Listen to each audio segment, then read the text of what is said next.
wabarakatuh.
Baik, selamat malam Bapak Ibu semua yang kami kasihi. Kami akan segera memulai, kita akan segera memulai untuk webinar kita hari ini dalam rangka memperingati Hari Ulang Tahun Telaga Kehidupan, ya, Pusat Konseling Telaga Kehidupan dan Bina Iman Anak akan hari ini nih tepat sekali hari ini merayakan ulang tahun yang kedua. Jadi sungguh-sungguh semuanya karena kemurahan Tuhan, penyertaan Tuhan, kami boleh ada di tahun kedua ini ya. Nggak kerasa, rasanya baru kemarin tuh kami mengadakan webinar dalam rangka HUT yang pertama, hari ini udah yang kedua. Cepat sekali waktu berlalu, dan ada banyak sekali yang terjadi, tetapi kami melihat dan pastinya kita semua, Bapak Ibu Saudara juga melihat bahwa penyertaan Tuhan tidak kunjung habis ya, tidak habis-habisnya di dalam kehidupan kita. Baik Bapak Ibu Saudara, sebelum kita memulai webinar kita pada malam hari ini, saya ingin menyambut Bapak Ibu Saudara yang sudah join. Kami sangat bersyukur dengan kehadiran Bapak Ibu Saudara. Terima kasih sudah hadir dan turut merayakan ya hari istimewa ini bersama-sama dengan kami malam hari ini.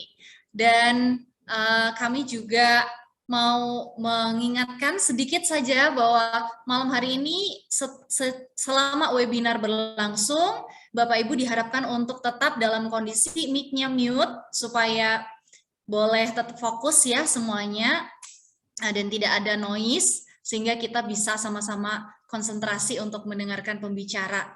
Jadi nanti kalau Bapak Ibu ingin bertanya, kami akan berikan kesempatan di dalam sesi Q&A. Nanti akan ada di chat Bapak Ibu.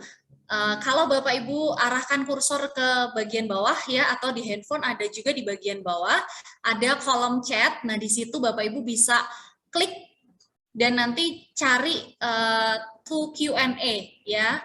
Jadi nanti Bapak Ibu bisa ketik, drop pertanyaannya ke Q&A supaya tidak tertumpuk dengan chat-chat yang lain. Kalau chat to everyone nanti takutnya khawatirnya tertumpuk dan tidak terbaca. Jadi kami khususkan ada nanti satu waktu sesi tanya jawab dibuka ke Q&A, silakan Bapak Ibu boleh bertanya di sana gitu. Nanti saya akan membacakan Q&A-nya. Oke, tanpa berlama-lama lagi, sebelum kita masuk di dalam webinar kita pada malam hari ini, saya ingin mengajak kita semua untuk sama-sama memuji Tuhan, sama-sama mengingat, ya kalau sepanjang hari ini kita sudah sibuk sekali ya, mungkin ada banyak sekali kerjaan ya, nggak tahu di rumah, nggak tahu di kantor, di pelayanan ya, mungkin banyak sekali yang lagi ada di pikiran kita. Tapi malam hari ini kita mau sama-sama ambil jeda sejenak ya, untuk tidak hanya pikiran kita beristirahat, jiwa kita beristirahat juga, secara spiritual kita juga mau beristirahat di dalam Tuhan. Tuhan katakan, kemarilah kepadaku semua yang berbeban berat, aku akan memberikan kelegaan. Nah, yuk ambil momen sebentar untuk kita sama-sama pause ya. Kalau video play terus capek ya, hidup kita juga gitu, kita perlu pause. Kita pause sejenak, kita mau sama-sama juga memuji, meninggikan nama Tuhan, bersyukur di dalam momen jeda sejenak ini. Kita mau sama-sama memujikan Great is thy faithfulness. Ya, besar kasih setia Tuhan bagi setiap kita. Silakan tim multimedia untuk memutarkan, kita boleh memujikan sama-sama di rumah masing-masing. Besar setiamu Allah Bapakku, tiada pertukaran bayangan. Kasih setiamu kekal selamanya. Besar setiamu kepadaku.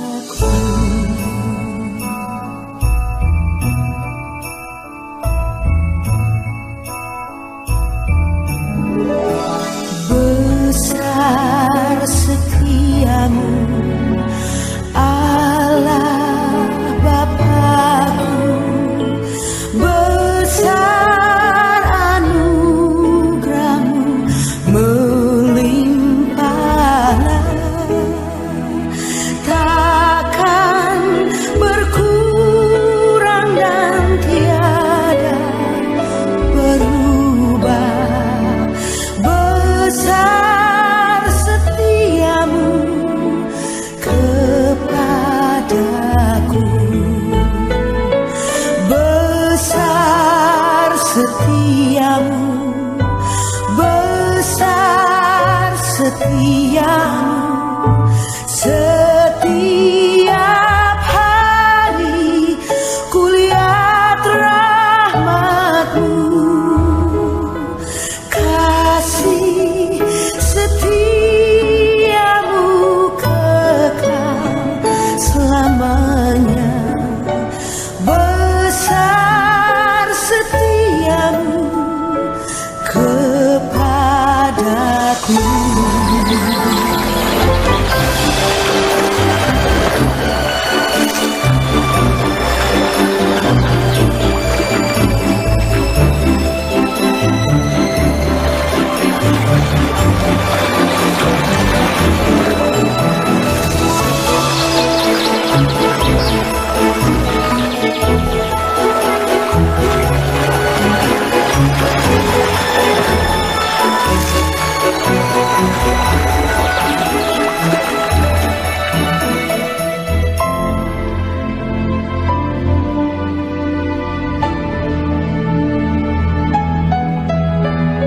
Great is thy faithfulness, O God, my Father. There is no shadow of turning with thee. Thou changest not thy compassion, they fail not. As thou hast been, thou forever will be. Great is thy faithfulness, great is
Puji nama Tuhan. Bersyukur sekali waktu lihat pemandangan indah videonya, kita tidak mau mengingat kembali ya betapa baiknya Tuhan itu di dalam kehidupan kita. Ya, betapa indahnya penyertaan Tuhan, betapa indahnya kasih karunia Tuhan dalam kehidupan kita. Malam hari ini saya mempersilahkan Bapak Gunawan Santoso selaku Ketua LBKK Lembaga Bina Keluarga Kristen untuk memberikan kata sambutan, disusul oleh Ibu atau Evangelis Sri Wahyuni MTH Konseling, Ketua Telaga Kehidupan, untuk memberikan kata sambutan. Kepada Bapak Gunawan Santoso, saya persilahkan.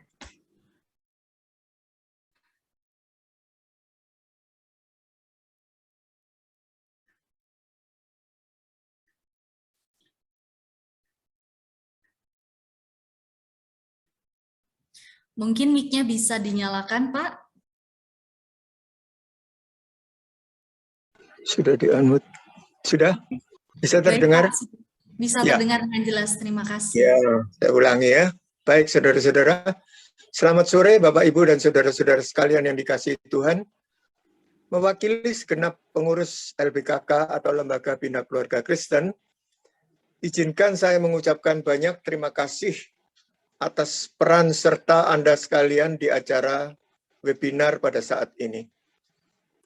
2 tahun yang lalu, tepatnya pada hari Sabtu tanggal 14 Maret 2020, kami meresmikan Telaga Kehidupan di Kota Sidoarjo ini. Puji Tuhan, bahwa selama 2 tahun ini kami menyaksikan bagaimana Tuhan telah memelihara pelayanan Telaga Kehidupan ini. Tentu bukan karena kebetulan kalau selama 2 tahun ini kita semua mengalami pahit getirnya pandemi COVID-19. Namun justru di masa kelam inilah terang kesaksian Telaga Kehidupan semakin nyata. Tentu hal ini juga bukan karena kemampuan kami, tetapi juga karena peran serta Anda sekalian yang ikut mengasuh dan mengasah Telaga Kehidupan ini. Harapan kami agar di masa selanjutnya kerjasama yang telah kita bina sejak awal lebih bisa ditingkatkan lagi. Semoga pelayanan Telaga Kehidupan semakin dirasakan manfaatnya oleh lebih banyak orang dan nama Tuhan dipermuliakan. Akhirnya kami mengucapkan selamat mensyukuri pimpinan Tuhan sampai tahun kedua dari Telaga Kehidupan.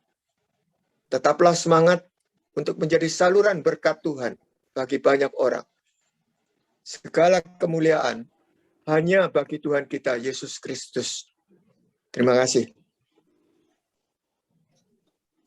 Ya, selamat malam, Shalom Bapak Ibu, rekan-rekan yang terkasih di dalam Kristus Yesus.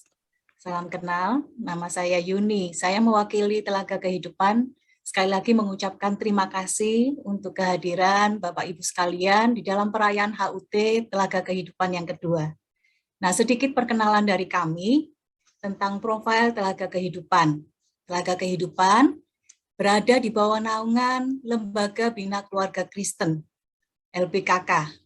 Nah, lembaga ini berdiri sejak tahun 1990. Nah, kita bisa melihat ya bagaimana tangan Tuhan itu boleh menyertai LBKK 32 tahun ya menjalani pelayanan ini. Dan memang kurun 24 tahun ya LBKK juga memberikan layanan edukasi yang sangat baik sekali untuk keluarga-keluarga Kristen melalui siaran Telaga. Kalau Bapak Ibu tahu ada siaran radio di berbagai siaran radio baik di dalam negeri maupun di luar negeri ya. Nah, itu Telaga singkatan dari Tegur Sapa Gembala Keluarga. Nah, kalau Bapak Ibu ingin memperoleh informasi yang lebih detail bisa mengunjungi website www.telaga.org. Nah, kabar baik selanjutnya adalah saat ini program Telaga Tegur Sapa Gembala Keluarga dapat di-download melalui apps ya. Namanya He Cares. Di sini ada banyak artikel-artikel yang sangat baik, siaran-siaran Telaga yang sudah dikemas dengan sangat baik dan sangat mobile ya. Nah, ini berbagai topik dari anak-anak hingga anak-anak, remaja, pasangan, dan banyak pergumulan yang mungkin bisa menjadi jawaban ya, jalan keluar, panduan buat Bapak Ibu sekalian. Nah, seperti yang dikatakan tadi, 2 tahun ya perjalanan Telaga hadir di Sidoarjo. Apa layanan yang kami lakukan di tempat ini? Yang pertama adalah layanan konseling.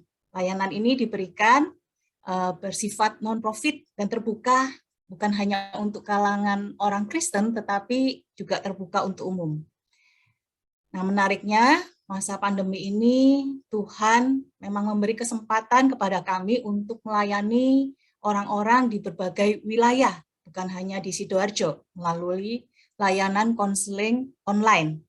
Dan jika kondisinya kondusif, kami juga menerima layanan konseling on-site dengan menjalankan protokol kesehatan. Mungkin slide ini bisa di-screenshot jika Bapak Ibu ingin mendapatkan info lebih lanjut, bisa menghubungi admin kami ya. Nah, yang kedua, layanan edukasi melalui media. Kami juga bekerja sama dengan para kaum milenial ini ya. Kami sangat dibantu para konselor memberikan konten-konten edukasi melalui media sosial, baik itu Instagram. Saudara bisa memfollow Telaga Kehidupan dan Tunas.Kehidupan, baik di Instagram maupun YouTube. Memang kami sedang mengupayakan ya untuk memberikan layanan edukasi ini. Kemudian mungkin ini sedikit cuplikan yang bisa Bapak Ibu lihat bersama-sama.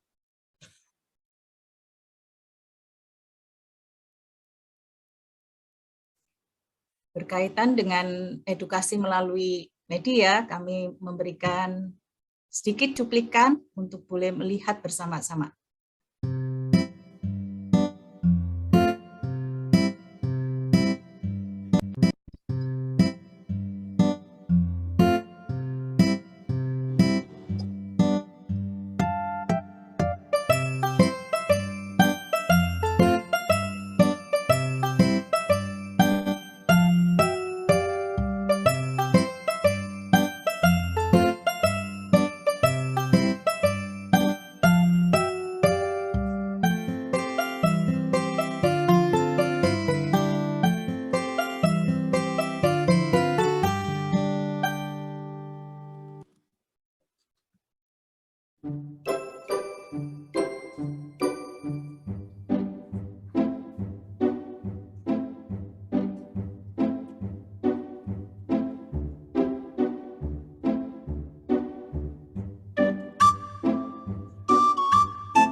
Into your eyes makes my heart come alive.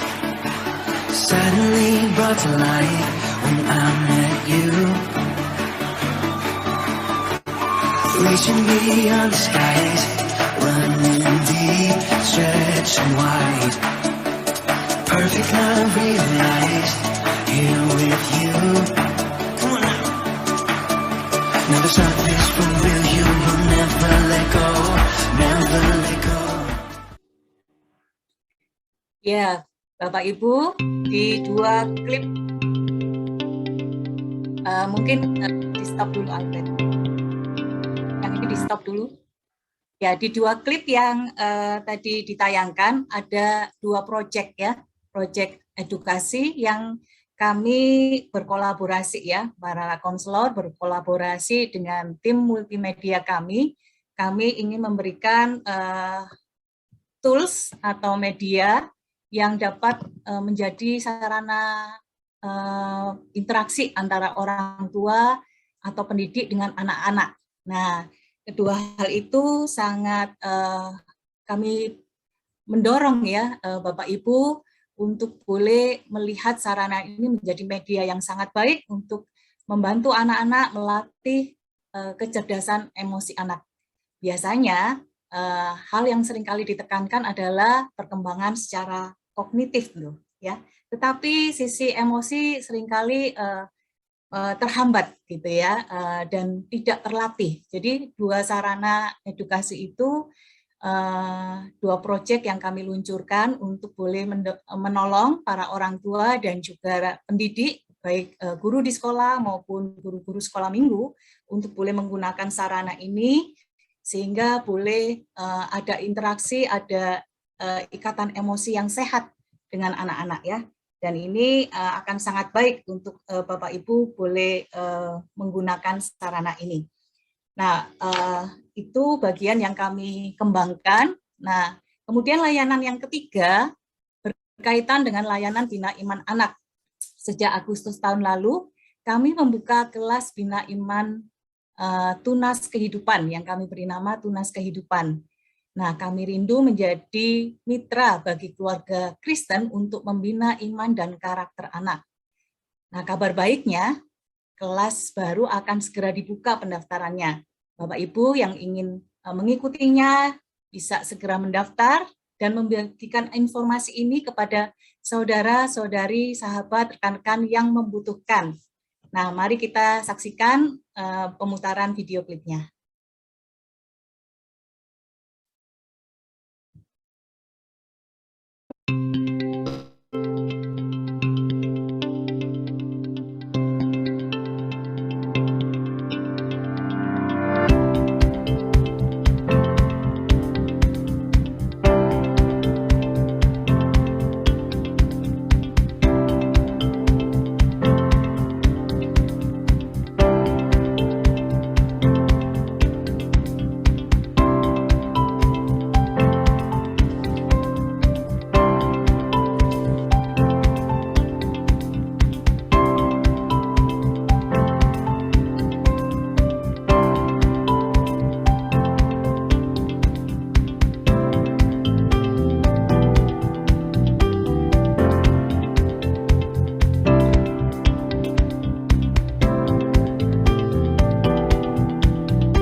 Jadi awalnya karena saya pikir masa pandemi ini dia belum bisa sekolah sekuler, tapi melalui Bina Iman Anak itu ternyata dia minta sekolah terus setiap hari.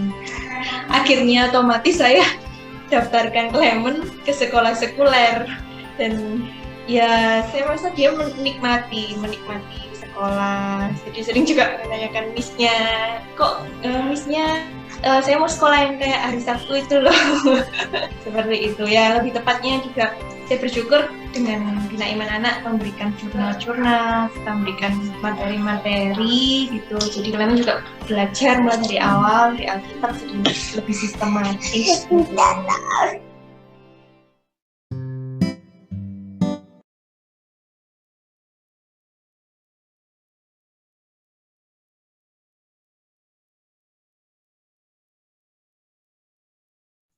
Maaf, masih mute, Bu Yuni. Dalam peringatan HUT yang kedua, kami mengingat kasih setia Tuhan yang menyertai perjalanan pelayanan kami. Anugerah Tuhanlah yang memanggil kami untuk melangkah dengan iman. Jika Bapak Ibu perhatikan di dalam video profil Telaga Kehidupan, di situ Bapak Ibu bisa menyaksikan kami para pelayan-pelayan Tuhan yang Tuhan kumpulkan dari berbagai generasi dan latar belakang, disatukan untuk melayani Tuhan bersama-sama. Nah, kami sangat berterima kasih kepada Pendeta Paul Gunadi selaku penasehat dan juga para pengurus LBKK yang setia membimbing setiap kami di dalam langkah pelayanan ini.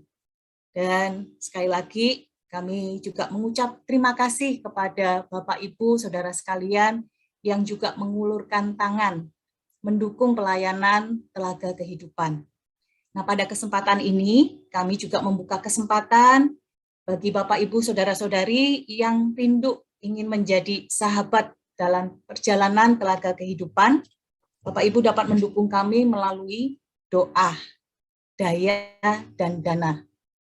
Doa, Bapak Ibu dapat menghubungi admin kami ya. Di situ kami akan memberikan update mengenai perjalanan pelayanan Telaga Kehidupan melalui buletin yang akan kami kirimkan. Di situ sudah ada pokok-pokok doa yang bisa Bapak Ibu ikuti untuk boleh menjadi mitra doa bagi kami. Di dalam daya, nah para sahabat dapat menghubungi admin kami juga untuk mendapatkan informasi tentang profil kami dan juga kebutuhan pelayanan di Telaga Kehidupan. Nah, selain itu, para sahabat juga dapat menyalurkan donasi melalui rekening yang tercantum seperti di dalam layar ini. Dan sungguh dukungan Bapak Ibu, para sahabat sekalian sangat berarti bagi pelayanan pekerjaan Tuhan di Telaga Kehidupan. Nah, saudara-saudari, Bapak Ibu yang ingin menjadi sahabat, kami bisa menghubungi lebih lanjut ya melalui admin kami dan mendapatkan informasi yang lebih lengkap di sana. Akhir kata, webinar pada malam hari ini kita akan sama-sama buka dengan meminta kehadiran Tuhan memimpin jalannya webinar pada malam hari ini. Kita akan berdoa bersama. Kami sungguh mengucap syukur kepadamu Tuhan untuk tahun-tahun pemeliharaan Tuhan yang sempurna bagi perjalanan pelayanan kami. Terima kasih untuk kepercayaan yang Tuhan berikan. Terima kasih Tuhan untuk tangan-Mu yang senantiasa menuntun kami, menggandeng kami. Walaupun kami tidak tahu apa yang akan terjadi, tantangan apa yang akan ada di depan kami Tuhan, tetapi kami percaya bahwa Tuhan yang Immanuel itu tak pernah meninggalkan kami. Tolong kami Tuhan untuk kami boleh mengerti isi hati-Mu, tolong kami Tuhan satukan hati dan pikiran kami setiap pelayan-pelayan-Mu di tempat ini, agar kami mampu bergandengan tangan melayani Engkau dan melayani sesama kami. Biarlah tahun-tahun perjalanan ke depan, Tuhan, Engkau berikan kepada kami kemampuan, kekuatan untuk kami boleh melaluinya bersama-sama dengan Tuhan. Kami mengucap syukur kepadamu Tuhan, menyerahkan webinar pada malam hari ini.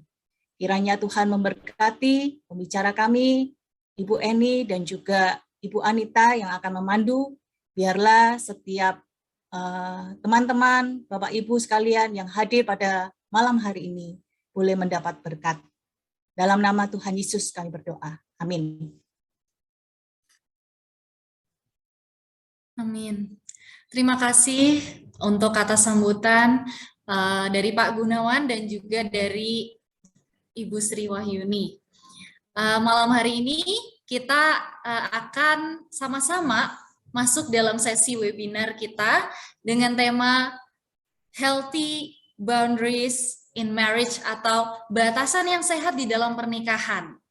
Ya, banyak yang mulai bertanya ya ke saya secara pribadi, ini seperti apa sih gitu ya. Mungkin tidak banyak orang yang aware dan tidak banyak orang yang sadar begitu ya bahwa di dalam pernikahan walaupun dua pribadi sudah menjadi satu tetapi tetap perlu nih ada batasan-batasan yang sehat yang nantinya akan justru menghasilkan relasi pernikahan yang juga sehat begitu ya. Oke, saya akan memperkenalkan diri saya dulu, katanya tak kenal maka tak sayang. Saya akan menjadi moderator malam hari ini, Bapak Ibu dan saudara sekalian. Nama saya Anita Sieria. Bisa dipanggil Anita. Saya juga adalah seorang konselor yang melayani di Telaga Kehidupan. Dan malam hari ini kita akan dilayani oleh pembicara yang cantik, seorang calon oma, tapi nggak kelihatan ya, Ibu Eni Dewi, MTH Counseling. Beliau, pelayanannya banyak sekali, saya sebutkan sebagian saja ya. Beliau adalah seorang konselor di Halo Konselor Saat, ya, STT Saat Malam. Kemudian juga adalah seorang konselor di Perkumpulan Keluarga Karis Surabaya. Beliau juga adalah konselor dan dosen di LK3, Lembaga Konseling Keluarga Kreatif. Dan beliau ini juga adalah seorang dosen pengajar di STT Saat juga ya. Oke, tanpa berlama-lama lagi saya persilahkan Bu Eni. Selamat malam, saya mau sapa dulu. Gimana Selamat kabarnya? malam. Calon oma kita. Yang Selamat cantik. malam Bu Anita, terima kasih untuk undangannya. Saya mau mengucapkan Sama-sama. selamat dulu buat Telaga Kehidupan ya. Selamat, Tuhan memberkati selalu. Amin. Terima kasih Bu Eni. Waktu dan tempat saya persilahkan untuk Bu Eni mulai berbagi kepada kita semua. Saya percaya kita akan mendapatkan banyak sekali dari Bu Eni ya, dengan berbagai macam pengetahuan dan juga pengalaman beliau di bidang ini. Silahkan Bu Eni.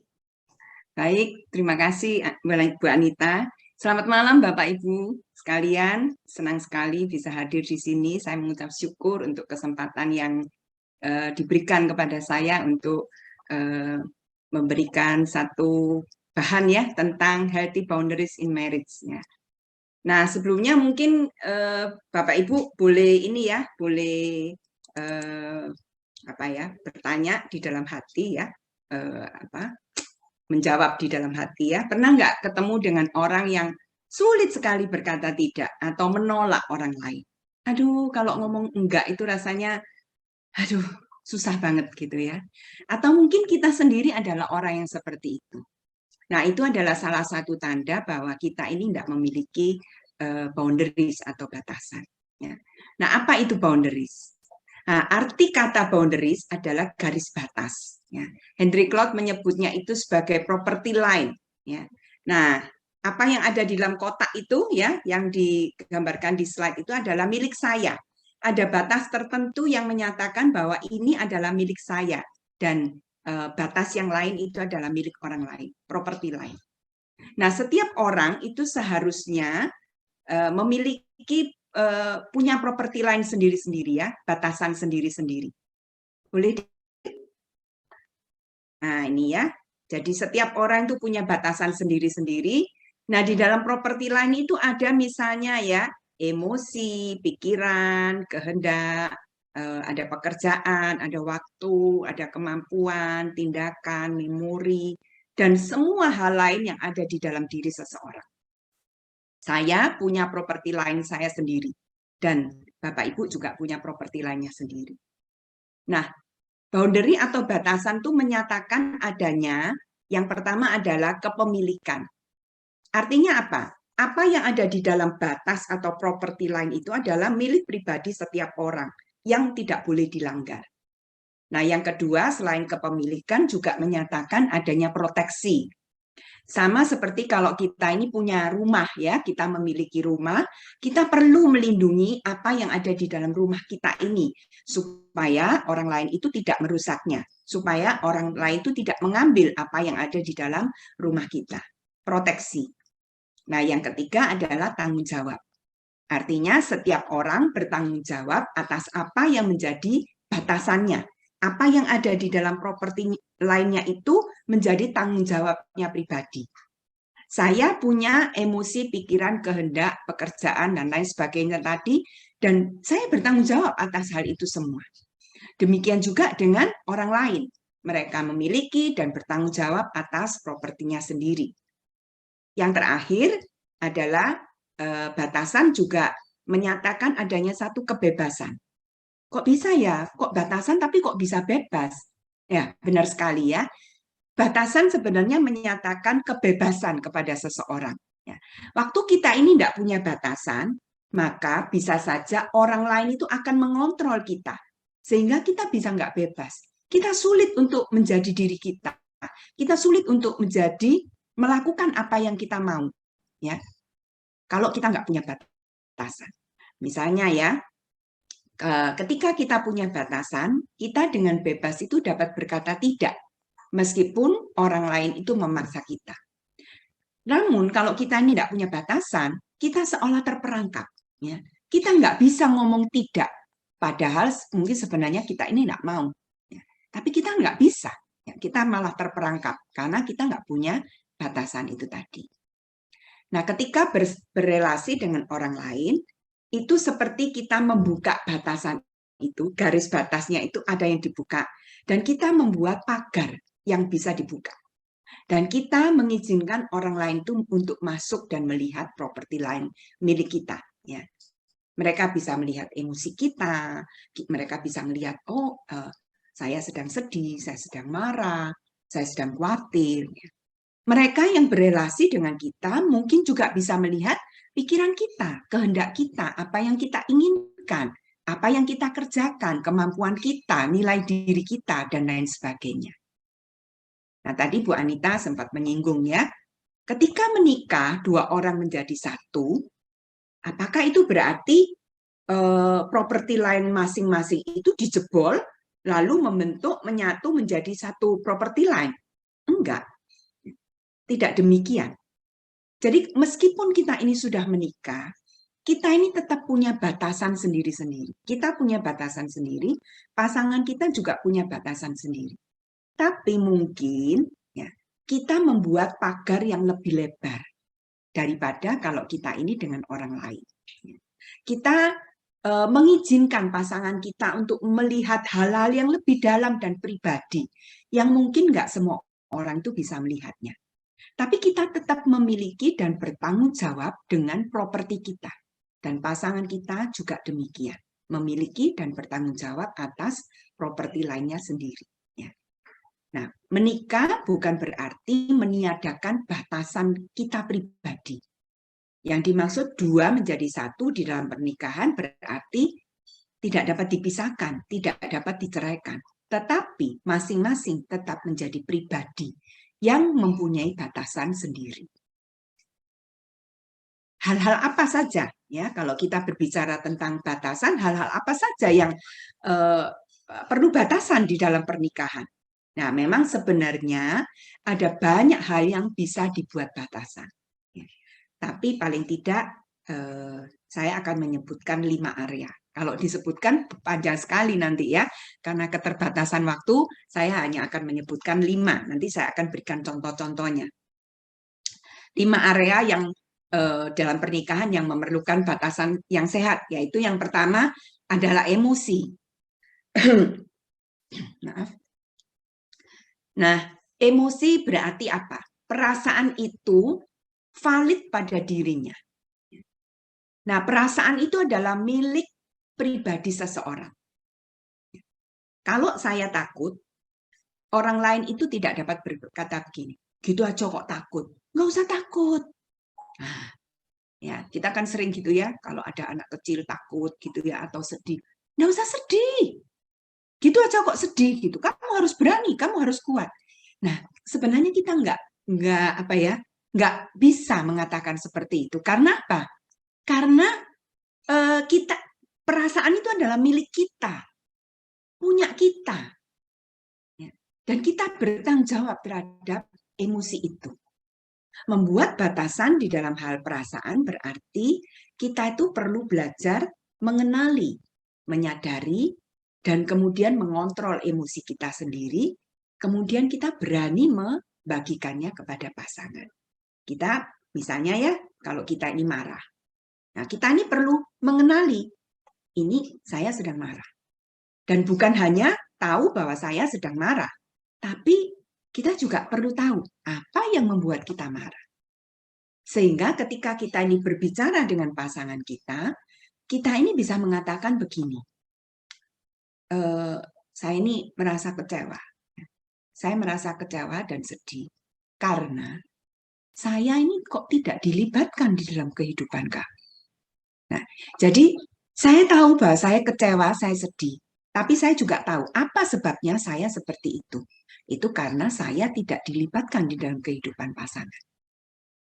Atau misalnya kita bisa katakan seperti ini, saya marah karena merasa bahwa kamu itu tidak menghargai saya. Nah, sebagai pasangan suami istri, kita perlu belajar menghargai perasaan yang pertama-tama perasaan diri sendiri. Saya punya perasaan sendiri dan saya menghargai perasaan saya. Tapi saya juga menghargai perasaan pasangan saya. Dan kemudian kita membuat batasan.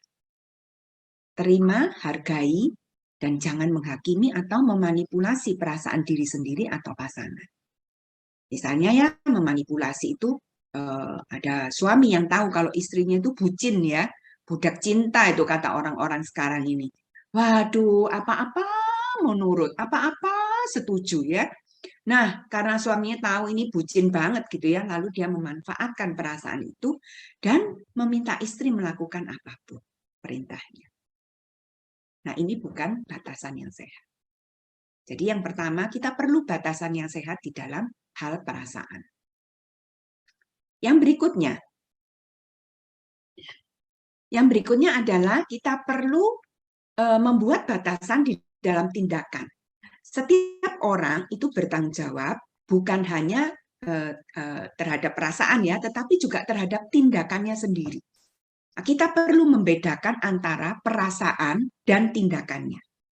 Misalnya, suami marah, itu perasaan. Tindakannya adalah karena dia marah, perasaannya marah, dia kemudian memarahi istrinya dengan kata-kata kasar, dengan kekerasan fisik, atau mendiamkan istrinya. Atau istri punya perasaan kecewa terhadap suami, karena suami tidak perhatian. Nah, tindakan dari perasaan kecewanya adalah, wah dia menjadi cerewet, ya. Kemudian dia berusaha untuk mengontrol suaminya. Jadi, ada bedanya antara perasaan dan tindakannya. Batasan yang sehat dalam tindakan berarti saya bertanggung jawab atas tindakan saya dan orang lain bertanggung jawab atas tindakannya sendiri. Suami yang berkata-kata kasar kepada istrinya tidak bisa berkata begini, kamu yang menyebabkan saya seperti ini, kamu yang membuat saya marah. Memang betul bahwa istri yang membuat dia marah, tapi tindakan atau reaksinya atau tindakan marah-marahnya itu adalah pilihannya sendiri. Dialah yang melakukan tindakan itu dan dialah yang bertanggung jawab. Demikian juga istri.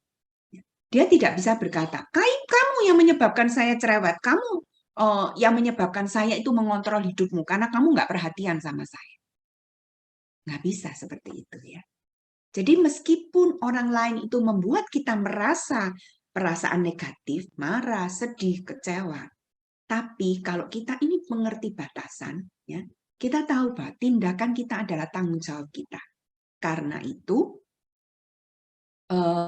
kita yang bertanggung jawab dan kita bisa memilih respons yang berbeda. Jadi sebenarnya kalau kita ini marah, ya, sebenarnya kita bisa memilih kan, apakah ketika kita marah, kita akan bertindak kasar, atau kita ambil waktu untuk diam. Ketika kita ini mengerti bahwa batasan, saya harus bertanggung jawab terhadap tindakan saya, maka kita akan memilih respons yang lebih tepat. Kita akan lebih berhati-hati di dalam memilih respons atau tindakannya. Sebab nantinya kitalah yang harus bertanggung jawab, bukan orang lain. Nah, yang ketiga, pikiran dan kehendak. Pikiran dan kehendak adalah properti kita pribadi. Namun, karena ya kita ini kan berasal dari latar belakang yang berbeda ya. Jadi saya dari latar belakang keluarga seperti ini. Pasangan saya juga dari latar belakang yang berbeda. Maka kemungkinan masing-masing itu punya pikiran, kehendak, dan harapan yang berbeda. Nggak bisa kita ini punya pikiran yang sama. Nah, batasan pikiran dan kehendak berarti apa? Kita menyadari bahwa, oke, pasanganku itu mungkin nggak mengerti. Ya. Jadi kita menyadari bahwa pasanganku ini berbeda. Dan pasanganku itu nggak mungkin mengerti sepenuhnya tentang pikiran dan kehendakku. Mereka itu bukan paranormal. Mereka itu nggak bisa baca pikiran kita. Sehingga kalau kita punya batasan yang sehat, kita perlu menyampaikan pikiran dan kehendak dan harapan kita ini dengan jelas. Dan kemudian kita bersiap untuk berkompromi. Misalnya, saya beri contoh ya, istri bilang, "Pak, aku kepingin dating lo berdua." Suaminya bilang, "Oke." Ya. Lalu diajaklah si istri. Karena ini pandemi, nggak bisa kemana-mana. Lalu dia mengajak istrinya duduk, nonton. Apa yang ditonton? Nonton bola. Wah, padahal istrinya nggak suka nonton bola. Nah, istri perlu menyampaikan, "Pak, maksudku itu ya, dating itu bukan nonton bola, tapi aku ini kepingin makan bersama. Mungkin ya nanti kita siapin ya, karena ini pandemi kita nggak bisa keluar, nggak apa-apa. Ya kita makan di rumah aja, tapi kita setting kayak di restoran gitu loh. Lalu kita bisa bicara dari hati ke hati. Ya. Nah, nanti anak-anak bisalah dititipkan sama omanya." Nah, jadi istri perlu menyatakan, apa sih maksudnya kepingin dating berdua itu? Menyatakan dengan jelas. Atau ketika misalnya kita ini minta suami kita itu untuk membantu. Nah, itu artinya apa? Kita bisa ngomong, maksudku membantu tuh gini loh, kalau aku itu repot ya, kalau aku tuh lagi menyiapkan makanan, Mbok ya aku ini dibantu, anak-anak itu diajari sebentar. Nah, kadang-kadang yang sering terjadi ya di dalam konseling itu, saya sering sekali mendengar tuh ya, ada orang tuh berkata begini, ya. Seharusnya Bu, kalau dia itu melihat wajah saya itu sudah kayak gini nih, seharusnya dia tahu kalau saya itu lagi marah, Bu. Nah, ya. Seharusnya Bu, kalau saya sudah ngasih tanda-tanda seperti ini, dia itu seharusnya ngerti kalau saya itu nggak suka dengan perbuatannya. Nah, kita itu seringkali ya punya persepsi bahwa orang lain atau pasangan kita itu harus mengerti pikiran dan pendapat kita. Bahkan ada yang mengatakan, saya sudah menikah 20 tahun. Masa 20 tahun menikah kok enggak ngerti-ngerti? Bapak Ibu, saya sudah menikah hampir 30 tahun lebih ya. Dan ya enggak setiap kali saya bisa mengerti kalau suami saya tidak mengatakan. Dan suami saya juga seperti itu. Enggak selalu bisa mengerti pikiran saya kalau saya tidak menyatakan dengan jelas. Jadi, buatlah pikiran, kehendak, dan harapan kita itu menjadi jelas. Supaya pasangan kita ini tahu dengan jelas. Dan kemudian punya persepsi yang sama ya dengan apa yang kita maksudkan. Nah, ketika membicarakan tentang kehendak dan harapan, bukan berarti semuanya itu akan berjalan sesuai dengan apa yang kita inginkan. Karena itu perlu ya kita menyatakan dengan jelas. Tapi nggak selalu kita itu akan mendapatkan. Ya. Kalau misalnya kita ini kepingin makan bersama, tapi ternyata anak-anak itu nggak bisa dititipkan, ya makan berdua, itu nggak bisa terjadi. Nah, itu berarti apa? Kita harus bersiap untuk kompromi dengan pasangan. Sehingga masing-masing itu tidak mementingkan diri sendiri dan belajar untuk berkorban juga bagi orang lain. Dengan mengenali properti kita ini akan tahu mana nih bagian yang aku bisa kompromikan dengan kamu. Tapi yang ini bagian ini akan sulit untuk dikompromikan. Dan sebaliknya, pasangan yang diminta untuk lebih mengerti. Kita juga bisa melihat apakah ini sesuatu hal yang perlu aku pertahankan atau sebenarnya aku bisa fleksibel dan nggak masalah untuk mengalah. Jadi batasan itu tidak berarti membuat kita itu mendapatkan apa yang kita inginkan. Tetapi kita juga bisa berkompromi, toleransi dengan pasangan. Yang berikutnya, yang keempat ya, batasan di dalam hal waktu. Dalam hal waktu bukan berarti bahwa kalau kita ini jadi pasangan, jadi suami istri, berarti kita ini bukan berarti selalu menghabiskan waktu bersama dengan pasangan. Ya, kalau peribahasa Jawa mengatakan mimilan mintuno, gitu ya. Jadi kemana-mana bersama-sama, ya. Nah, kadang-kadang itu justru tidak memberi kita kebebasan. bukan batasan.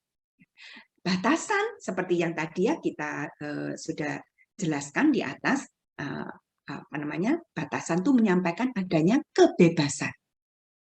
Ada baik ya untuk meminta pasangan itu mempunyai waktu bebas untuk sendiri, ya. Mempunyai hobi, punya teman yang berbeda, itu bukan sesuatu hal yang buruk. Ya. Kadang keluar dengan teman, itu bisa menyehatkan. Dan bersama-sama terus dengan pasangan, kadang-kadang bisa menyakitkan ya. Kita tahu bahwa di dalam masa pandemi ini ketika kita semua harus di rumah, kita lebih sering bersama dengan pasangan kita, tapi ternyata angka KDRT, angka konflik itu bisa menjadi lebih besar. Tapi bukan berarti terus ya udah keluar terus sama orang lain, enggak gitu ya. Jadi batasan memberikan kebebasan kepada kita, tetapi juga memberikan batasan kepada kita. Jadi jangan takut untuk mengambil waktu berpisah dengan pasangan. Masing kita itu perlu me time. Saya bertemu dengan pasangan suami istri yang punya 3 anak cowok ya, yang masih kecil-kecil ya, dan si ibu kemudian mengatakan, Bu, saya perlu waktu me time. Nah, waktu dinegosiasikan, akhirnya ketemulah suaminya, syukur suaminya penuh pengertian ya, dan dia mengatakan, oke, setiap hari apa ya, mereka menentukan setiap hari tertentu gitu ya, 3 anak ini. 3 anak yang biasanya ini dirawat, diasuh, dan bersama-sama dengan mamanya, kali itu selama 2-3 jam diasuh oleh ayahnya. Dan si ibu ini pergi sendiri, tanpa anak, tanpa suami. Dan itu memberikan apa? Kebebasan dan kelegaan buat si istri. Dan membuat pernikahan mereka jauh menjadi lebih baik. Yang terakhir adalah kemampuan. Nah, kita harus menyadari bahwa kita ini manusia yang terbatas ya, kita tidak dapat melakukan segala sesuatu itu untuk semua orang, bahkan di dalam pernikahan. Ya. Kita perlu jujur dengan apa yang kita bisa dan apa yang kita tidak bisa kerjakan. Dan meskipun ya, kita ini mungkin mampu melakukannya, tapi kita juga tidak harus melakukan. Nah, sekali lagi ya, mungkin kita ini mampu melakukan banyak hal, tapi kita tidak harus melakukan. Nah, Henry Cloud menuliskan di dalam bukunya yang beberapa bagian saya kutip dari bukunya, Boundaries, When to Say Yes and How to Say No. Batasan berbicara tentang kapan kita ini berkata ya, jadi nggak harus selalu ya, dan bagaimana kita ini bisa mengatakan tidak. Buku yang sangat bagus, Bapak Ibu boleh membacanya ya, ada e-booknya juga. Nah, orang-orang dengan kepribadian yang ingin menyenangkan hati orang ya, akan berusaha untuk melakukan segala sesuatu yang diminta pasangannya atau orang lain. Ya. Kita bisa melihat kalau di gereja, ada orang yang diminta untuk kor, oke. Diminta untuk ngajar sekolah minggu, oke. Kalau diminta untuk pelayanan menjadi liturgos atau menjadi worship choir, wah, dia oke semua. Nah, ada juga suami ya yang memang bahasa kasihnya adalah quality time ya, atau bahasa kasihnya adalah serving ya, ingin dilayani ya. Jadi sedikit-sedikit dia bilang, "Ma, ambilkan minum, ambilkan koran, ambilkan HP." Padahal sebenarnya hal-hal itu bisa dilakukan sendiri. Nah, ini yang tadi saya katakan. Meskipun istri mampu melakukan itu semua, tapi dia juga harus memberi batasan dan tidak membiarkan orang itu mengontrol kemampuannya. Dia harus berani berkata, enggak, ini sesuatu yang kamu bisa ambil sendiri. Silakan ambil sendiri. Nah, mungkin ada pasangan yang sangat menuntut ya, agar pasangannya itu menjadi Superman atau Superwoman ya, yang dapat melakukan segala sesuatu. Wah, istri itu harus pintar masak, harus bisa jadi sekretaris pribadi, yang nyusun jadwal kerjanya, istri itu diminta apa misalnya mengelola keuangan. Wah, istri itu harus bisa mendidik, mengajar anak, jadi sopir juga, ya, jadi asisten rumah tangga juga. Banyak sekali tuntutannya ya. Nah, meskipun mungkin istri ini multi talented, dia punya kemampuan untuk itu, tapi dia harus jujur dengan keterbatasannya. Ya. Meskipun dia bisa, tapi dia juga perlu waktu untuk istirahat, waktu untuk sendiri, waktu untuk mengumpulkan tenaga kembali, waktu untuk refreshing. Kalau enggak, burn out. Satu saat akan ambruk. Nah, batasan kemampuan juga berkaitan misalnya dengan kecepatan ya. Istri yang multitasking itu harus mengerti bahwa suami mungkin nggak seperti dia yang bisa kerjakan banyak hal. Ya. Mungkin ada laki-laki yang biasanya hanya bisa fokus pada satu hal. Atau istri itu mungkin cepat kalau kerja ya, sigap di dalam berpikir, mengambil keputusan. Nah, suami mungkin lebih lambat dan perlu waktu untuk berpikir. Nah, ada pasangan yang lebih kuat, ada pasangan yang lebih lemah. Bagaimana memberi batasan terhadap kemampuan? Yaitu dengan negosiasi dan kompromi. Ya. Bicarakan apa yang dapat dan tidak dapat dilakukan. Jika pasangan kita lebih lamban, berkompromilah. Kita nggak bisa memaksa orang untuk bisa cepat seperti kita misalnya. Tapi juga beri dorongan supaya dia bisa lebih cepat sedikit. Kompromi berarti apakah saya harus menyesuaikan harapan saya? Atau saya bisa sebenarnya melepaskan harapan. Sekali lagi, mengalah bukan berarti kalah. Nah, masalahnya bagaimana kalau kita ini punya pasangan yang nggak punya batasan? Apa yang harus kita lakukan? Roma 14 ayat 12 mengatakan seperti ini ya. Demikianlah setiap orang di antara kita akan memberi pertanggungan jawab tentang dirinya sendiri kepada Allah. Masing-masing kita akan memberikan pertanggungan jawab tentang diri kita sendiri, bukan tentang orang lain. Demikian juga kita bertanggung jawab atas properti kita, atas emosi kita, pikiran, kehendak, pekerjaan, kemampuan, dan waktu kita. Nah, sekali lagi, kalau kita ini menyadari bahwa saya yang bertanggung jawab, saya yang dapat melindungi, maka hal-hal berikut ini akan menolong kita untuk membuat batasan. Ya, menolong pasangan nggak punya batasan, tapi kita harus punya batasan gitu ya. Yang pertama adalah aware, ya. Aware itu berarti menyadari, mengenali. Ya, kita perlu mengenali dulu. Properti kita ini apa sih? Ya, supaya orang lain yang mengganggu properti kita ini kita bisa tahu. Kenali dulu siapa saya, apa pikiran saya, apa perasaan saya, apa nilai diri saya, apa kemampuan saya, apa hak-hak saya. Nah, kalau kita sendiri bingung, ya, aku nggak ngerti loh, aku ini merasa apa ya, atau sebenarnya pikiranku seperti apa. Nah, kalau misalnya orang lain tuh merusak properti kita nggak akan menyadarinya. Karena apa? Kita nggak kenali properti kita. Nah, saya kasih contoh ya, misalnya.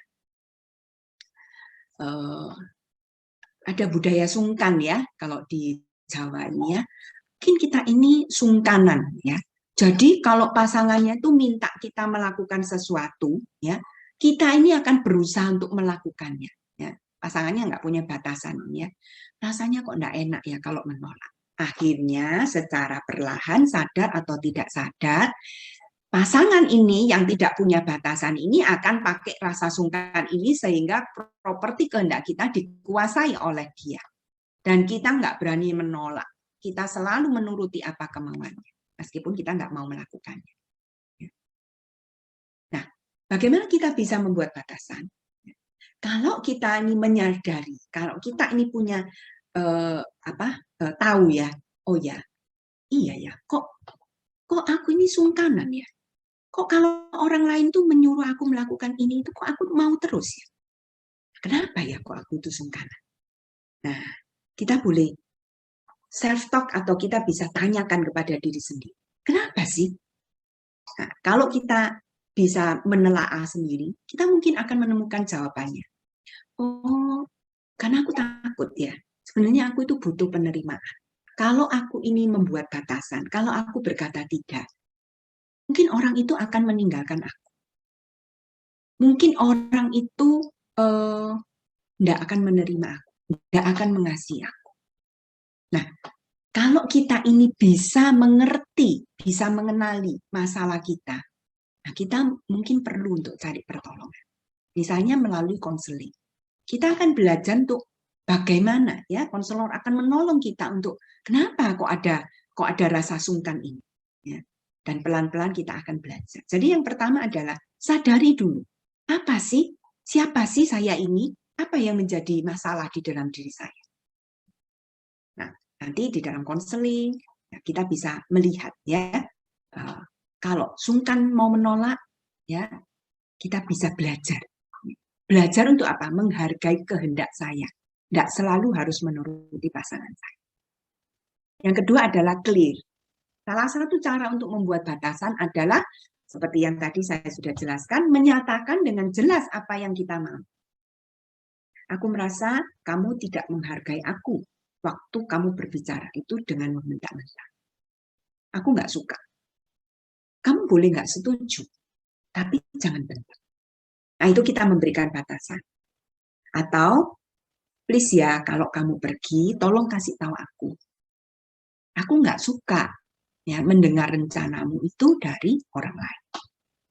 Sebab aku ini adalah istrimu. Kadang kita itu nggak suka ya, suami atau pasangan atau istri kita itu melakukan hal-hal tertentu. Tapi kita selalu berkata dengan embel-embel, ya sudahlah Bu, daripada ribut, daripada nanti bentrok, ya sudah mengalah saja. Dan akhirnya menumpuk dan menimbun kemarahan. Batasan yang jelas berarti memberitahu dengan jelas apa yang kita inginkan dan harapkan. Yang ketiga, brave to take action. Ya, setelah kita mengetahui properti itu, kita tahu apa yang kita pertahankan, kita clear. Nah, salah satu ini ya, tanda karena kita ini kadang-kadang sulit ya orang itu berkata tidak, dan yang jeleknya lagi adalah merasa bersalah. Ya. Nah, merasa bersalah karena selalu berusaha untuk melakukan apa yang dikatakan atau diminta orang lain. Jadi mulailah dengan mengambil langkah konkret, yaitu mulai berani berkata tidak. Ya. Jika kita tidak benar-benar menginginkannya. Misalnya ya, baju ini bagus nggak? Bagus kan? Bagus kan? Nah, kalau memang kita nggak setuju, kita bisa mengatakan, menurut aku kok biasa ya. Atau misalnya, loh, film ini loh bagus gitu ya, pasangan kita. Tapi kalau kita nggak setuju, ya kita boleh ngomong, menurut aku biasa kok, enggak terlalu, aku nggak suka. Nah, ini kelihatannya simpel, tapi kalau kita berani mengambil langkah pertama untuk mulai, ya, dari hal-hal yang kecil kita belajar untuk mengatakan, enggak, aku nggak suka, aku nggak mau. Ya. Dan itu berarti kita mulai action. Yang berikutnya adalah get support. Ya. Nah, dukungan sangat diperlukan sebab orang itu tidak punya sebab orang yang tidak punya batasan itu biasanya pola yang sudah bertahun-tahun di dalam hidupnya. Itu sudah terbiasa, sudah kulino. Kalau kita bisa mendapat support dari pasangan itu sangat baik. Ya. Bicarakan dengan pasangan. Kalau sulit, bisa mulai dengan konseling supaya konselor dapat membantu bagaimana menemukan cara yang tepat. Ya. Misalnya, pasangan bisa mendukung dengan cara mengizinkan adanya beda pendapat. Tapi kalau pasangan tidak bisa memberi dukungan, kita bisa misalnya dapat dari teman, dari konselor, dari hamba Tuhan. Nah, ceritakan, lalu mulai ambil langkah konkret, lalu beri report ya, supaya bisa melihat, sama-sama melihat kemajuan yang sudah dicapai. Mengapa kita perlu batasan yang sehat dalam pernikahan? Batasan yang sehat itu akan mengarahkan pasangan mempunyai pernikahan yang sehat dan memberi kita kemampuan untuk mencintai tanpa pamrih dan rela berkorban.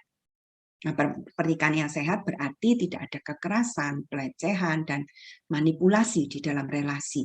Sebab masing-masing pasangan itu akan saling menghargai batasannya ya. Batasan atau properti lain milik dari pasangannya, ya, miliknya sendiri dan milik pasangan. Nah, dengan pernikahan yang sehat kita itu akan mampu mengasihi tanpa pamrih. Yang terakhir saya akan mengutip 1 Yohanes 4 ayat 18 mengatakan di dalam kasih tidak ada ketakutan. Kasih yang sempurna melenyapkan ketakutan sebab ketakutan mengandung hukuman dan barang siapa takut ia tidak sempurna di dalam kasih. Nah, batasan yang sehat itu menolong kita untuk tidak takut berelasi dan kita bisa membuka diri kepada pasangan. Dan itu membuat kita bertumbuh dengan lebih baik. Ya. Saya akan berhenti sampai di sini. Silakan kalau ada yang mau bertanya. Baik, terima kasih banyak Bu Eni untuk materi tentang bagaimana ya membangun batasan yang sehat di dalam pernikahan. Dan ini buat saya sendiri mencerahkan lagi ya, merefresh lagi, kembali lagi. Kemudian, nah ini apakah ada pertanyaan? Saya kok melihat ada chat ya, Oh oke. Diumumkan kembali ya untuk Bapak Ibu yang punya pertanyaan, silahkan untuk chat ke Q&A, nanti kami akan tampung dan kami akan tanyakan. Tadi kalau saya review sedikit ya Bu Eni, ini hal yang justru pada akhirnya ya pada waktu pagar kita itu atau batasan kita sehat, kita jadi memberitahukan kepada orang lain gitu ya, bagaimana sih saya mau diperlakukan begitu ya. Kemudian pada akhirnya kita jadi bisa memperlakukan orang lain juga dengan menghargai batasan mereka ya, ketika mereka juga menyatakan batasan mereka, saya mau juga dong diperlakukan seperti ini atau saya inginnya kamu memperlakukan saya seperti ini, kita jadi bisa kemudian juga menghargai itu ketika kita punya batasan yang sehat begitu ya Bu Eni ya. Iya, betul sekali Mbak Anita. Wah, oke. Nah, jadi hanya sekedar sejauh mana misalnya nih saya dengan pasangan itu punya batasan masing-masing, itu ada yang bertanya ya di balik layar kepada saya, apakah ini membicarakan soal rahasia gitu ya, sejauh mana saya menyimpan rahasia saya terhadap pasangan, membatasi diri saya, dan sejauh mana pasangan itu membatasi hal-hal pribadi tentang dirinya terhadap saya. Berarti clear bukan tentang itu ya Bu Eni ya, atau ada kaitannya juga Bu? Ya, clear bukan tentang rahasia ya. Kalau rahasia kita bisa maksudnya gini. Jadi clear itu jelas ya dengan apa yang kita mau ya, dan kita bisa menyatakan itu kepada pasangan kita. Memang masalah rahasia itu apa namanya? Ada beberapa pendapat ya. Ada yang mengatakan pasangan suami istri nggak boleh ada rahasia, gitu ya. Jadi semua harus terbuka. Gitu ya. Tetapi beberapa waktu yang lalu saya pernah mengikuti webinarnya Pak Yakub kalau nggak salah ya. Nah, Pak Yakub juga mengatakan, entah di dalam hati yang sebelah mana, gitu ya, pastilah ada seseorang itu menyimpan rahasia, ya, yang dia nggak berani buka kepada orang lain. Ya. Ada. Nah, boundaries itu menolong kita, ya. Kita bisa kok boleh, kalau menurut saya, kita boleh, ya. Kita bisa menentukan mana yang akan kita buka, mana yang enggak. Sejauh itu kita bisa bertanggung jawab. Ya. Sejauh itu kita bisa bertanggung jawab. Nah, itu mungkin. Tapi kita nggak membicarakan tentang buka-bukaan rahasia di sini ya, Bu Anita ya. Betul. Nanti bisa panjang soalnya. Betul, nanti sesi sendiri lagi ya Bu ya. Iya, betul, sesi sendiri next lagi. webinar ini juga jadi masukan topik yang menarik ya. Ini ada yang bisik-bisik di balik layar apakah tentang ini gitu ya. Nah, ternyata setelah mendengarkan, wah ini jauh lebih luas dari itu ya. Ketika kita pribadi punya batasan yang jelas, kita tuh akan punya relasi yang sehat juga. Silahkan dari tim multimedia mungkin ada Q&A atau pertanyaan yang sudah bisa di-sharing. Oke, ada yang masuk ya. Mungkin sebelum ini ada satu pertanyaan yang bisa ditampilkan dulu, Sarah. Tadi saya melihat ya ada pertanyaan yang lebih mendasar ya, tentang bagaimana kalau pasangan dan kita itu tidak mempunyai batasan. Apa tuh yang harus kita lakukan? Nah, mungkin saya mau angkat pertanyaan itu dulu supaya kerangkanya lebih clear, baru kemudian kita masuk ke pertanyaan ini ya, yang lebih detail, yang lebih kasus gitu ya sifatnya. Mungkin itu dulu Sarah, saya bacakan ya. Mungkin belum diketik, nggak apa-apa, saya bacakan. Bagaimana kalau kita mempunyai kita atau pasangan kita tidak mempunyai batasan? Ya, apa yang harus kita lakukan, Bu Eni? Iya, jadi mungkin tadi kan udah dijelasin ya kalau pasangan tidak punya batasan, tapi mungkin saya akan lebih jelaskan tentang apa tuh yang membuat orang itu tidak punya batasan. Ya. Jadi kenapa kok orang itu sampai dia nggak punya batasan? Nah, batasan itu bukan diturunkan, jadi bukan genetik gitu ya, tapi batasan itu dibangun, ya, dibentuk sejak dari kecil dan merupakan proses yang terus-menerus.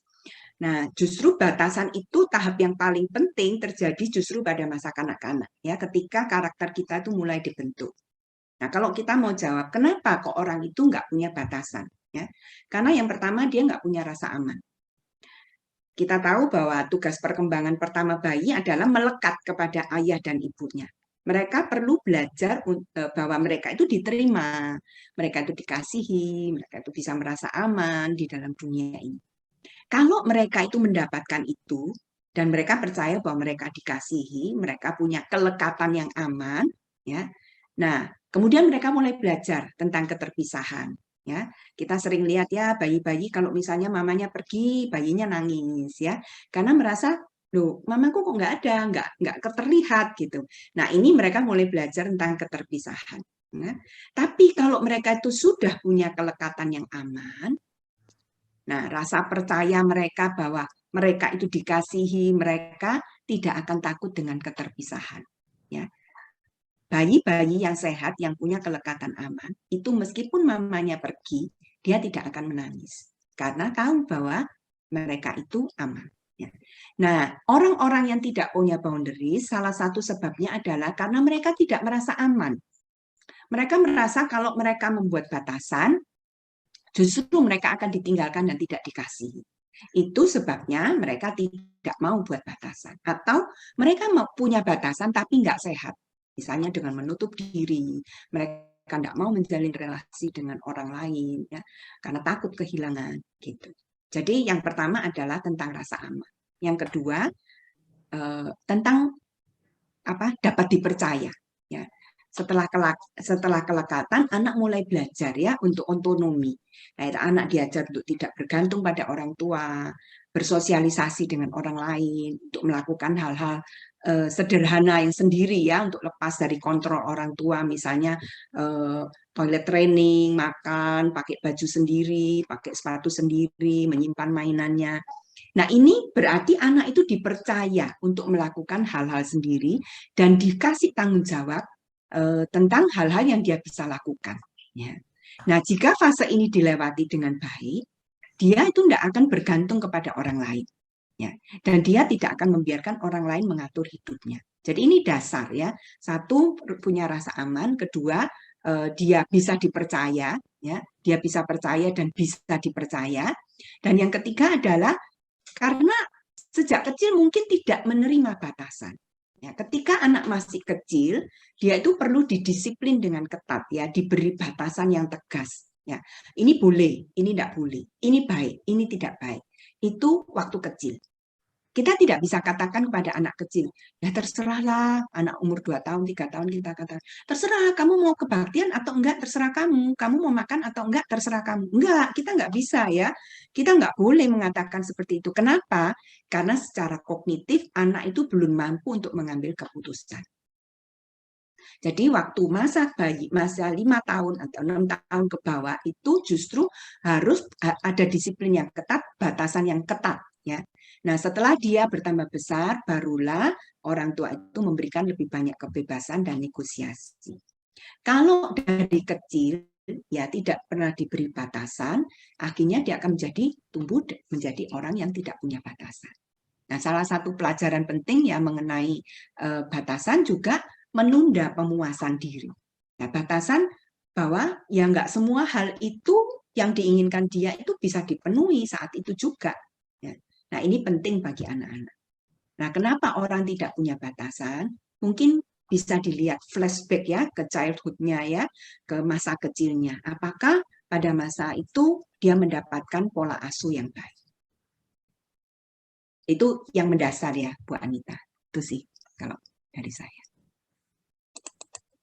Wah, oke. Berarti sebenarnya tidak hanya kita dengan pasangan, tetapi nantinya juga karena ini sejak anak-anak dibangun begitu ya, saya jadi membayangkan membangunnya seperti bata demi bata gitu ya, pagarnya itu kalau kayu demi kayu gitu ya Bu ya, dari kecil gitu ya, terus dibangun batasan yang sehat ini, berarti kita ke anak juga kita menerapkan batasan yang sehat ini ya, sehingga mereka dari kecil kita latih, kita tumbuhkan batasan yang sehat itu, begitu ya Bu ya? Iya, benar sekali, Pak Anita.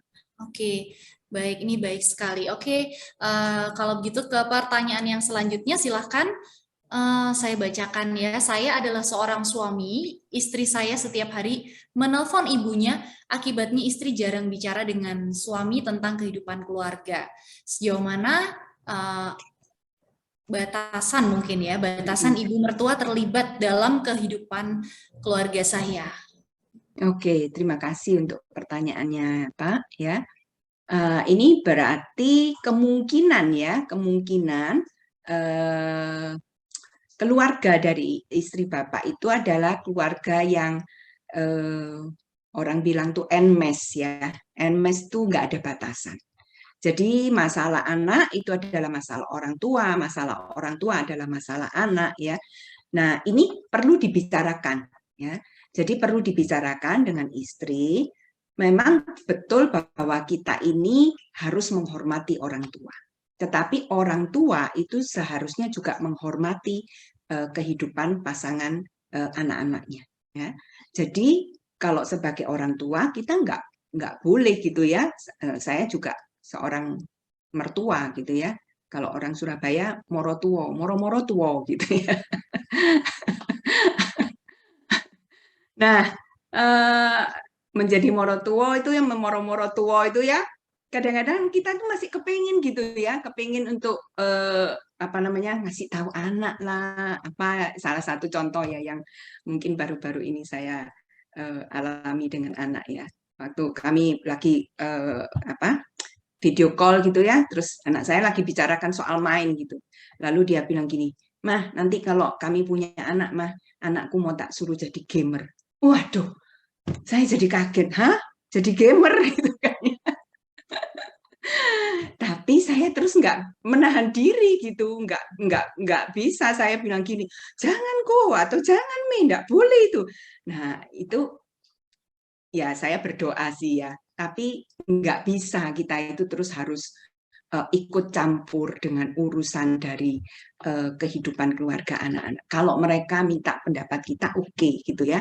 Tapi nggak bisa kita tiba-tiba itu, kamu harus kayak gini, rumahnya harus seperti ini. Terus kalau bangun tuh harus seperti ini. Nggak bisa. Ya. Jadi kita harus membatasi. Begitu Pak. Jadi saya menyarankan Bapak dan istri untuk bisa ke Telaga Kehidupan, bisa mendaftarkan untuk konseling supaya bisa mendapatkan jalan keluar ya. Apa tuh yang membuat istri Bapak sulit ya untuk membangun batasan seperti itu. Semoga menolong menjawab. Wah, terima kasih Bu Eni. Nah, kita ke pertanyaan selanjutnya, bagaimana jika ada pasangan yang sifatnya bertolak belakang? Ya misalnya introvert, ekstrovert ya. Bagaimana sih caranya untuk berkompromi kalau sifatnya bertolak belakang? Kebanyakan seperti ini. Kebanyakan itu betul Bu Anita ya. Saya mengalami, Bu Anita juga mengalami ini. Iya, ini apakah kita itu bisa berkompromi ya sebenarnya? Nah, menurut saya kalau berkompromi itu nggak tergantung dengan sifat ya, tetapi tergantung dari kemauan kita. Ya. Kemauan kita untuk apa ya? Salah satu yang mungkin perlu ya kita lakukan itu adalah menyangkal diri. Nah, Yesus mengatakan kalau kamu mengikut aku, kamu harus menyangkal diri, memikul salib, dan mengikut aku. Menyangkal diri itu artinya apa? Menyangkal diri artinya ya saya nggak harus selalu bisa mendapatkan atau saya harus mengutamakan kepentingan saya atau keinginan saya. Enggak harus gitu ya. Nah, keinginan kita untuk menyenangkan ya, seperti Paulus mengatakan, hendaklah masing-masing itu mendahulukan kepentingan orang lain, mengutamakan yang lain. Ya. Nah, dengan berpandangan seperti itu, saya kira kita akan bisa berkompromi. Nah, cuman memang seperti yang tadi yang saya jelaskan, kita harus jelas dulu nih dengan properti kita, ya. Kita harus jelas dulu dengan diri kita, ya. Baru kita ini bisa berkompromi. Oh, kalau ini aku bisa kompromi, ya. Misalnya masalah yang sepele, misalnya bangun tidur, ya. Ada orang yang bangunnya tuh siang, Ada orang yang bangunnya pagi, ya. Nah, mungkin istri kebiasaan bangun siang, suami kebiasaan bangun pagi. Nah, kita bisa negosiasikan apakah ini sesuatu yang kita bisa kompromikan atau enggak. Nah, kalau yang satu, oke, enggak apa-apa, kamu bisa bangun sampai jam misalnya jam 7, jam 8. Ya. Tapi setelah itu aku harap kamu ya ngertilah tugas istri itu seperti apa. Jadi ada tahu dulu apa yang kita mau, apa yang ada di dalam diri kita, baru kita bisa berkompromi. Ya. Semoga menolong. Wow, sangat mencerahkan Bu Eni. Tahu dulu kitanya, kenal diri dulu, baru kita bisa komprominya seperti apa ya. Bagaimana pertanyaan yang selanjutnya Bu? Bagaimana muda-mudi bisa mengenal batasan pasangan sebelum menikah? Wah, ini pertanyaannya bagus sekali ya, sudah persiapan. Sebelum menikah gimana dong ya? Betul. Silakan, Ini satu hal yang baik sekali ya. Sebelum menikah kita itu harus kenal dengan pasangan kita. Saya kira di Telaga Kehidupan juga ada ya konsultasi tentang pranikah ya. Nah, ini memang kita perlu tahu. Nah, bisa dilihat itu dengan cara berkomunikasi ya. Nah, coba lihat pasanganmu ya. Kalau misalnya dia itu selalu iya ya. Ini kita ke sini ya, iya. Kita ke sana ya, iya, ya. Nah, jadi pasangan muda-mudi yang mau menikah itu kalau nggak ada konflik itu justru menurut saya perlu dipertanyakan. Ya. Kadang-kadang orang itu karena dia nggak punya batasan dan takut untuk membuat batasan, dia selalu mengiyakan. Ya, takut dengan konflik. Sehingga kelihatannya apa? Wah, rukun sekali nih ya, pasangan muda-mudi nih ya. Oh, kemana-mana si ceweknya nurut gitu ya, si cowoknya nurut gitu ya. Wah, nggak pernah bertengkar itu mereka. Nah, ini justru menurut saya harus konseling ya, karena nggak mungkin orang tuh bisa 100% itu nggak ada konflik. Ya. Justru bahaya sekali kalau selama masa pacaran nggak pernah konflik. Waktu anak saya pacaran, saya selalu tanya, pernah konflik nggak? Gitu. Pernah, Mak. Konflik apa? Ya, yang saya tanyakan adalah bagaimana kalian menyelesaikan konflik. Ya. Apakah kamu harus selalu menuruti pasanganmu atau pasanganmu harus menuruti kamu atau seperti apa? Nah, ini yang saya mau tahu. Nah, waktu itu mereka bilang, enggak, Ma, ya kadang-kadang saya yang mengalah, tapi kadang-kadang dia yang mengalah. Nah, ini sehat. Artinya apa? Masing-masing itu boleh mengatakan apa yang menjadi kehendaknya. Nggak harus pasangan yang sudah menikah 30-40 tahun nggak berarti terus rukun terus ya. Ya enggak lah ya. Ya rukun bukan berarti nggak ada konflik kan ya. Bisa rukun meskipun ada konflik. Nah, itu trik khusus gitu. Jadi untuk pasangan muda-mudi yang kepingin mengenali batasan, coba waktu konflik itu ya apa yang terjadi? Apakah kamu mengizinkan pasanganmu untuk menolak kamu? Ya? Apakah kamu mengizinkan ya pasanganmu itu menjadi dirinya sendiri? Kalau misalnya dia menolak diajak pergi, bagaimana perasaan kamu? Apakah kamu marah? Apakah kamu kecewa? Nah, itu bisa dicek gitu ya. Cek and recheck-nya itu hal yang simpel seperti itu, Bu Anita. Praktis sekali Bu Eni, terima kasih. Saya lihat sudah menunjukkan waktunya untuk kita menutup sesi Q&A. Pertanyaan-pertanyaannya sangat menarik. Dan kalau Bapak Ibu Saudara masih punya pertanyaan, boleh ya, ini misalnya pertanyaannya ini sangat bikin galau sekali gitu ya, sampai kepikiran. Jangan-jangan sampai nggak bisa tidur ke mimpi ya. Nanti kontak aja ke Telaga Kehidupan, juga ada konselor-konselor kami yang siap untuk ya berdiskusi, menampung juga apa nih yang menjadi pemikiran-pemikiran dan juga kebutuhan-kebutuhan Bapak Ibu. Kami akan layani dengan senang hati ya. Itulah tujuannya kami ada di sini soalnya ya Bapak Ibu. Oke, untuk menutup sebelum kami tutup di dalam doa, saya meminta untuk Bu Eni boleh mungkin memberikan closing statement untuk kita wrap up sesi kita pada malam hari ini, Bu Eni. Ya, Bapak Ibu, saya selalu teringat dengan hukum Tuhan Yesus ya. Hukum yang pertama yaitu mengasihi Allah dengan segenap hati, dengan segenap jiwa, dengan segenap pikiran, perasaan, dan semua yang ada di dalam diri kita. Tapi hukum yang kedua adalah mengasihi diri sendiri ya. Kasihlah sesamamu manusia seperti dirimu sendiri. Sebelum kita mengasihi orang lain, kita perlu mengasihi diri kita sendiri. Jadi kenalilah diri kita ya. Kenalilah diri Bapak Ibu sekalian. Kemudian terima itu dengan sukacita. Saya ya seperti ini ya. Bersukacita, bersyukur karena Tuhan menjadikan saya seperti ini, pasti ada maksudnya. Tuhan pasti punya rencana di dalam hidup saya. Dan kemudian baru kita ini bisa menghargai orang lain. Ketika kita nggak bisa menghargai diri sendiri, kita nggak mungkin bisa menghargai orang lain. Dan ketika kita menghargai orang lain, maka kita bisa membangun batasan yang sehat juga. Ya. Dan kasih kepada Tuhan itu menutupi kekurangan kita. Kasih akan Tuhan itu akan memampukan kita, menolong kita. Seperti di dalam 1 Yohanes 4 ayat 18 ya, di dalam kasih tidak ada ketakutan. Kasih yang sempurna melenyapkan ketakutan. Sebab barang siapa takut, ya tidak sempurna di dalam kasih. Kiranya kasih Tuhan yang sempurna itu menolong kita semua. Untuk bisa menjadi pribadi, menjadi suami, menjadi istri yang mempunyai batasan yang sehat. Tuhan memberkati. Amin. Terima kasih Bu Eni. Kita benar-benar butuh kasih karunia Tuhan ya di dalam pernikahan, di dalam keluarga, di dalam kehidupan pribadi kita.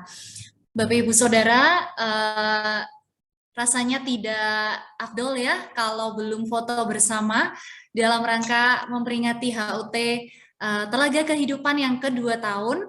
Saya undang Bapak Ibu untuk open camera, boleh nyalakan videonya.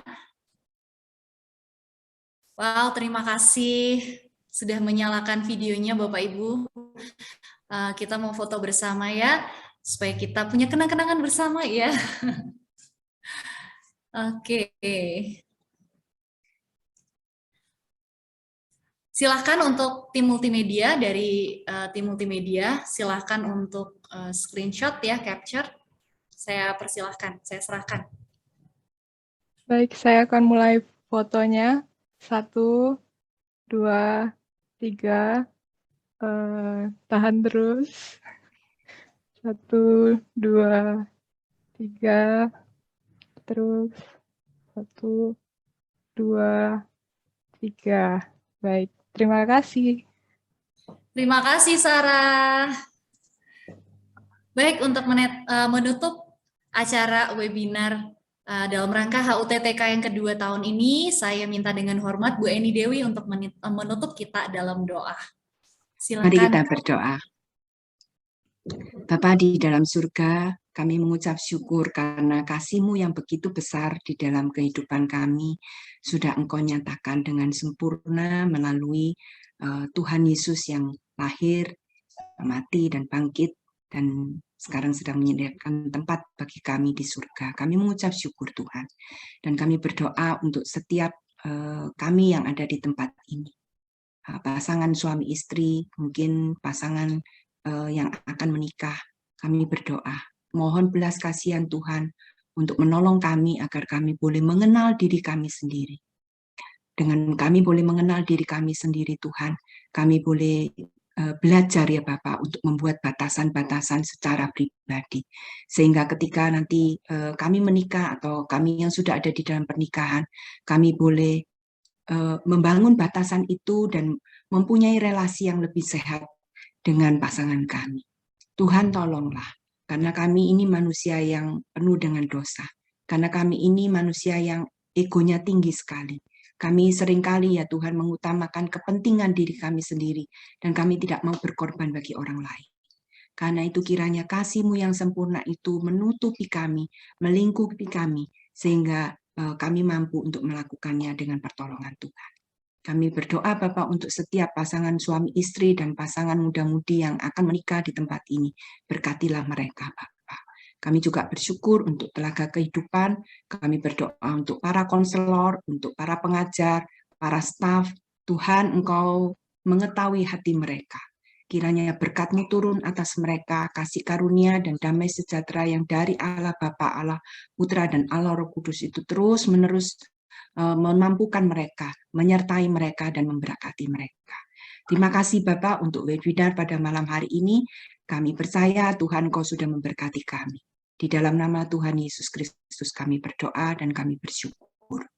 Amin. Amin. Selamat malam Bapak Ibu semua, Bapak Ibu Saudara, terima kasih untuk kehadirannya dan kami bersyukur sekali untuk kehadiran Bapak Ibu Saudara. Kalau ada salah-salah kata, maafkan kami dan Tuhan berkati. Sampai ketemu lagi di webinar-webinar selanjutnya dan acara HUT tahun berikutnya. Selamat malam semuanya.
Jadi awalnya karena saya pikir masa pandemi ini dia belum bisa sekolah sekuler, tapi melalui Bina Iman Anak itu ternyata dia minta sekolah terus setiap hari.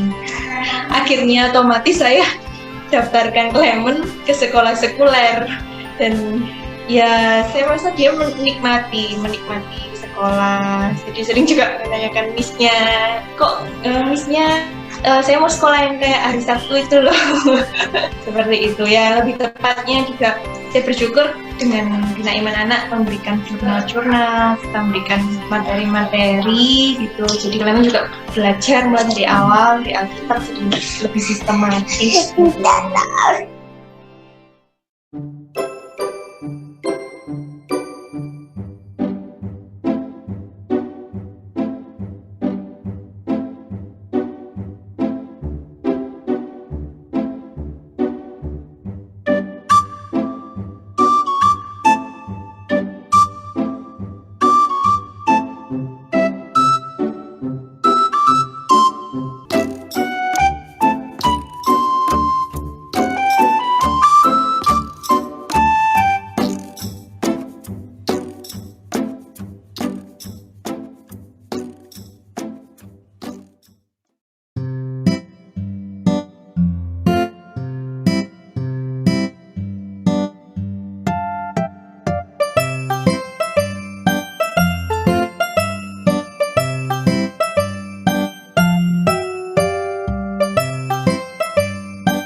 Into your eyes makes my heart come alive.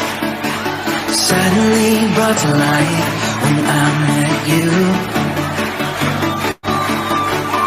Reaching beyond the skies, running deep, stretching wide. Perfect love realized here with you.